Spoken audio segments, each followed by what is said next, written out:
তারা বলে তো এটা তো মানুষই না। আল্লাহ তখন বলে কি এটা মানুষে না, আশরাফুল মাখলুকাত মানুষকে বানাইছে। আল্লাহই বলেন যে এটা মানুষ না, এটা তো হলো উলাইকা কাল আনআম, এটা তো হলো একটা জানোয়ার, চতুষ্পদ জানোয়ার। এটা কার কথা? আমার কথা না, আল্লাহ বলছে এটা তো জানোয়ার। আল্লাহ পরে বলে আরে না, যদি জানোয়ারের কথা বলি তাহলে তো কুকুরের অসম্মান হয়ে যাবে। আল্লাহ তাআলা বলে যদি আমি জানোয়ার বলি, একটা কুকুরকে আপনি ভালো ভালো দামি দামি খাবার দেওয়া লাগে না। একটা কুকুরকে আপনি আপনি যে খাবার খাইতেছেন, খাওয়ার সময় গোস্ত নিচ্ছেন, মাছ নিচ্ছেন, ভাত নিচ্ছেন, এর একটা প্লেট যা তাকে দিবেন এমন লাগে না। আপনি খায়া যে হাড্ডি গুলো চুষে চুষে খায়া ফালাই দিচ্ছেন যে হাড্ডি গুলা, এই একটা হাড্ডি খায়া তার কুকুরটা আপনার কিরকম অনুগত। দেখেন আপনি রাইতে হোক দিনে হোক শুধু একটা ডাক দিবেন তু বলে, সঙ্গে সঙ্গে কুকুরটা ছুটে আসবে। আপনি যেখানে যান আপনার পিছে পিছে যাবে, আপনার বাড়ি পাহারা দিবে। আপনার বাড়িতে কোনো মানুষ আসলে সে কি করবে? কোনো মানুষকে ঢুকতে দিবে না, সে এরকম ভালো পাহারাদারি করবে। আপনি তাকে খাইতে দেন আর না দেন, আপনি তাকে ভালো খাবার দেন আর না দেন, সামান্য একটা টুকরা, সামান্য একটু ভাতের সারা ভাত খাইতে দিবেন, এরপরেও কুকুরটা আপনার অনুগত হয়ে থাকে।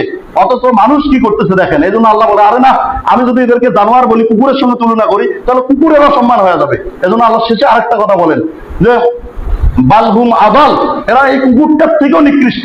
ওই মানুষটা, যে মানুষটা জানার পরও, শোনার পরও, দেখার পরও, বোঝার পরও, বলার পরেও আল্লাহর হুকুম মানতেছে না, নিজের ইচ্ছা মতো চলতেছে, নিজের নফসাই জিন্দেগি চালাইতেছে, কোরআন হাদিস বাদ দিয়ে চলতেছে, অগ্রাহ্য করে চলতেছে, ওই ব্যক্তিটা এই জানোয়ারটার থেকেও নিকৃষ্ট। উলাইকা হুমুল গাফিলুন, এরাই হলো গাফিল, এরাই হলো ক্ষতিগ্রস্ত।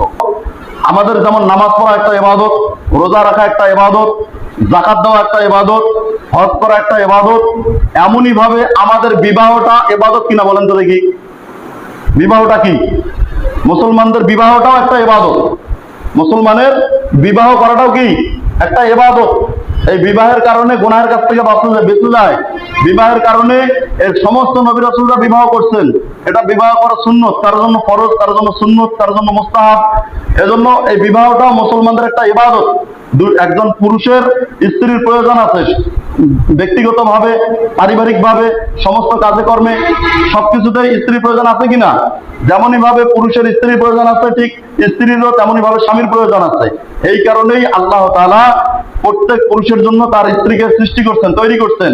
ঠিক তেমনই ভাবে প্রত্যেক নারীর জন্য তার স্বামীকে, পুরুষকে সৃষ্টি করছেন।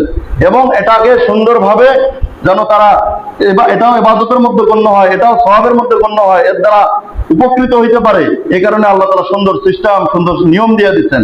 যদি আমরা সেই নিয়ম মতো, সেই সুন্নত অনুসারে আমরা সেই বিবাহকে করি, তাহলে এটা আমাদের দ্বারা কল্যাণকর হবে, এটা আমাদের ইবাদত হবে, এটা আমাদের জন্য নেকি কামের উপায় হবে। আর যদি আমরা সেই তরিকা বাদ দিয়ে, আল্লাহ রাসূলের তরিকা বাদ দিয়ে যদি অন্য কোনো কারো অনুসরণ করে এটাকে করি, তাহলে এটা আমাদের জন্য অকল্যাণ হবে, এটা আমাদের জন্য ক্ষতির কারণ হবে, গুনাহের কারণ হবে।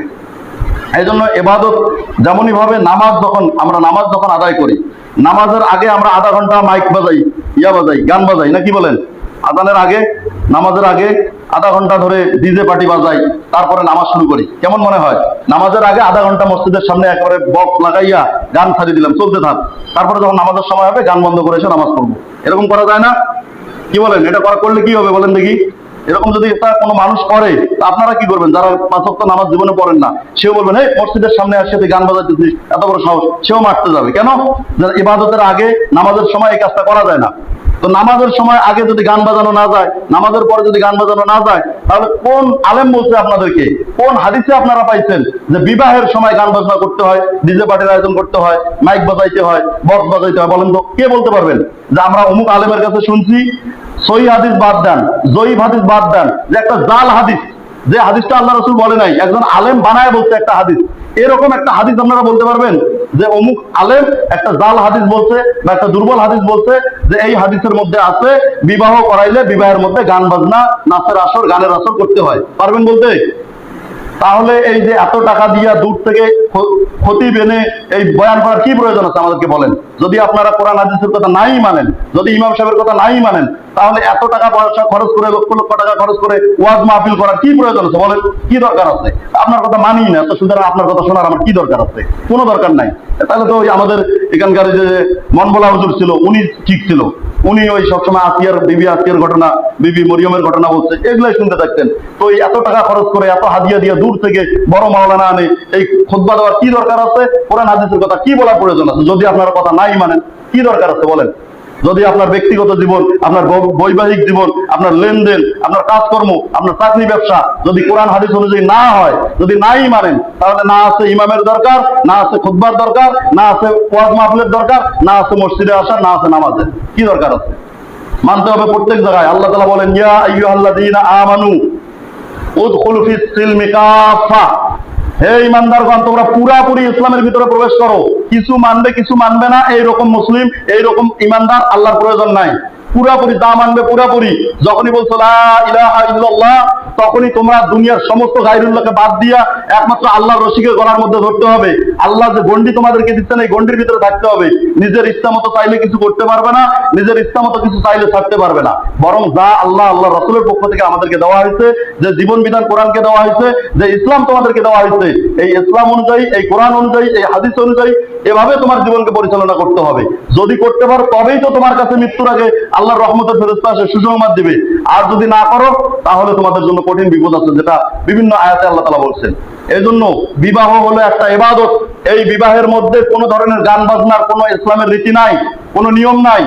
সুতরাং আমরা যারা ঈমানওয়ালা মুসলমান, সুতরাং আমাদের বিবাহের জীবনেও আমাদেরকে এই আইন মানতে হবে। কোনো ধরনের গান বাজনার আসর, কোনো ধরনের গায়ে হলুদ, এই গায়ে হলুদের কোথাও এটার মধ্যেও বিভিন্ন সমস্যা আছে। বিভিন্ন বয়সের নারী পুরুষ, যারা মাহারাম গায়রে মাহারাম, সবাই এসে গায়ের মধ্যে হলুদ দিতেছে, সবাই এসে একে অপরের সঙ্গে দেখতেছে, গানের আয়োজন করতেছে, নাচের আয়োজন করতেছে, আসর করতেছে। এটা মুসলমানদের কালচার নয়। রাসূল সাল্লাল্লাহু আলাইহি ওয়াসাল্লাম বলেন, মান তাশাব্বাহা বিকওমিন ফাহুয়া মিনহুম। যে ব্যক্তির আচার আচরণ, কথাবার্তা, চাল চলন, পোশাক পরিচ্ছদ যে জাতির সঙ্গে মিলবে, কাল কিয়ামতের দিন ওই ব্যক্তি ওই দলের অন্তর্ভুক্ত হয়ে কাল কিয়ামতের মাঠে উঠবে। আমাদের কথা, আমাদের কাজ, আমাদের পোশাক, আমাদের ব্যবহার যদি অন্য ধর্মের সাথে মিলে যায়, তাহলে মনে রাখবেন কাল কিয়ামতে আমাদের হাসর হবে হামান, কারুন, ফেরাউন, নমরুদ এদের সঙ্গে। আর ওরা কত বড় কাফের, কত বড় জালিম, কত বড় অত্যাচার, এটা আমরা সকলেই জানি। সুতরাং আমরা ঈমানওয়ালা মুসলমান বলে যদি নিজেকে দাবি করি, রাসূল সাল্লাল্লাহু আলাইহি ওয়াসাল্লামের উম্মত বলে যদি দাবি করি, তাহলে কথায়, কাজে, চলাফেরা, উঠা বসা, পারিবারিক, সামাজিক, রাষ্ট্রীয় সব জায়গায় কোরআনকে মানতে হবে, হাদিসকে মানতে হবে, সুন্নাহ অনুযায়ী নিজের জীবনকে পরিচালনা করতে হবে। এটা হলো একটা। আমরা একটা মাস রোজা রাখছি, সেখানে আমরা সংযত থাকার চেষ্টা করছি, অন্যায় খারাপ কাজ থেকে বিরত থাকার চেষ্টা করছি। আর আল্লাহ তাআলা এই রমজানের বরকতে 1 মাস পর্যন্ত শয়তানকে শৃঙ্খলাবদ্ধ করে সাগরের মধ্যে ফেলায় দিয়ে রাখছেন। কিন্তু আমাদের মুসলমানের সন্তানেরা শয়তানকে বরণ করে নেওয়ার জন্য, শয়তানকে আহ্বান করে, আহলান সাহলান করে উঠায় নিয়ে আসার জন্য কি করে? রমজান শেষ হওয়ার আগেই ফটকা ফোটা শুরু করে দেয়, বিভিন্ন ধরনের রং আতশবাজি করা শুরু করে দেয়। এবং কোন রকমে ঈদের দিনটা আসলেই দেখছেন, আপনারা দেখেন, সকলেই জানেন, রাস্তার মধ্যে ডিজে পার্টি, এই যে মাইক বাজায়, আর বাঁশি বাজায়, ফটকা ফুটায়। এটা কোথায় পেয়েছেন আপনারা বলেন? আপনারা যুবকেরা কোথায় পেয়েছেন? আপনারা মুরব্বীরা কোথায় পেয়েছেন? আপনার সন্তান আপনার টাকা নিয়ে, আপনার অধীনস্থ থাকিয়া এভাবে অন্যায় কাজ করে যাইতেছে, শয়তানকে আহ্বান করে নিয়ে আসতেছে। 1 মাস শয়তান বন্দী ছিল, শয়তানকে এরকম আহলান সাহলান করে স্বাগত জানাইতেছে, আর আপনি পিতা হয়ে এটাকে নিষেধ করতেছেন না। অথচ আল্লাহ তাআলা আমাদেরকে শ্রেষ্ঠত্ব দিয়েছেন, শ্রেষ্ঠ বানাইছেন এই কারণেই যে কুনতুম খায়রা উম্মাতিন উখরিজাত লিন-নাস তা'মুরুনা বিল মা'রুফ ওয়া তানহাউনা আনিল মুনকার। তোমরাই সর্বোত্তম জাতি, তোমরাই সর্বশ্রেষ্ঠ জাতি। কেন? তোমাদেরকে বের করে দেওয়া হয়েছে মানুষের কল্যাণের জন্য। তোমরা মানুষকে সৎ কাজের আদেশ দান করো, অসৎ কাজে বাধা প্রদান করো। এই কারণেই আল্লাহ তাআলা আমাদেরকে শ্রেষ্ঠত্ব দিয়েছেন।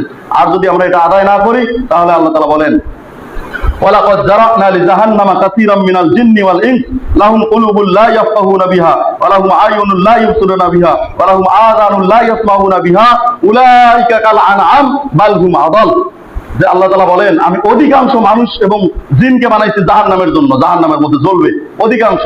এখন এই অধিকাংশের ব্যাখ্যা যদি আমরা দিতে যাই, দেখেন খুব সহজ হিসাব। সারা পৃথিবীতে বর্তমানে প্রায় 800 কোটি মানুষ আছে। এই 800 কোটি মানুষের মধ্যে 200 কোটি হলো মুসলমান, বাকি 600 কোটি হলো বেঈমান কাফের, অর্থাৎ আল্লাহর প্রতি ঈমান নাই। তো 800 কোটির থেকে যদি 600 কোটি আলাদা হয়ে যায়, তো এমনিতেই অধিকাংশ হয়ে গেল জাহান্নামী। এবং যে 200 কোটি আছে, এই 200 কোটি মুসলমানের মধ্যে আপনার পরিবারে 5 জন সদস্য আছে। এই 5 জন সদস্যের মধ্যে কয়জন নামাজি আছে দেখেন? 5 জনের মধ্যে অনেকে 5 জনই নামাজি নাই। 5 জনের মধ্যে যদিও 2-1 থাকে, এই 2-1 নামাজের মধ্যে এইভাবে হিসাব করে দেখেন যে 100 জন নামাজের মধ্যে কতজন নামাজি আছে যে হালাল খাবার খায়, যে মিথ্যা বলে না, যে সুদের কারবারি করে না, যে অন্যায় কাজে লিপ্ত হয় না। এভাবে যদি আপনি যাচাই করতে যান, বাছাই করতে যান, দেখবেন যে ওই 100 জন নামাজের থেকে একজন নামাজি পাওয়া কঠিন হয়ে যাবে।